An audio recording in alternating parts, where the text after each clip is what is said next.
सिगांनिफ्रायनो मानास हाग्रानिफ्राय फैनानै मैदेरा सासे नङा सानै, सानै नङा साथाम गोबां बेबायदि मानसि बुथारबाय आरो धोन सम्पति खहा खालामबाय।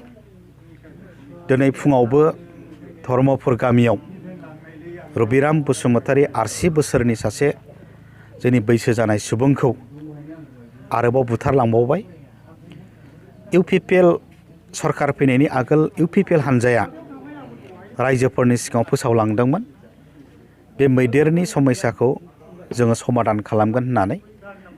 बे लेखा जोङो पानबारि हाखुवानिफ्राय मानास हाग्रानि सेर सेर मैदेर होबथानायनि जि फेन्सिं बेखौ जों आरम्भ खालामबाय। बियो 48 किल'मिटार जागोन, खालामाथिसिम थांगोन। दा बे प्रजेक्टआ जाफुंनायनि आगोल मावफुंनायनि आगोल आरोबाव दिनै रबिराम बसुमतारीखौ मैदेरा बुथारबावबाय। जोबोद दुखुनांथाव। बेनि थाखाय जों इसोरनि खाथियाव आरज गाबबाय UPPL हानजानिफ्राय बिथांनि जिउमाया जाहाथे सोरगोआव आलो गोजोन जायगा मोनो।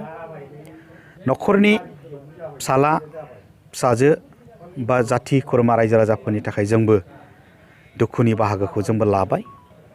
बे रावनिबो दाय नङा, नोंनि आंनि रावनिबो दाय नङा। हाग्रानिफ्राय मैदेरा फैनानै बिथांखौ बुथारलांदों।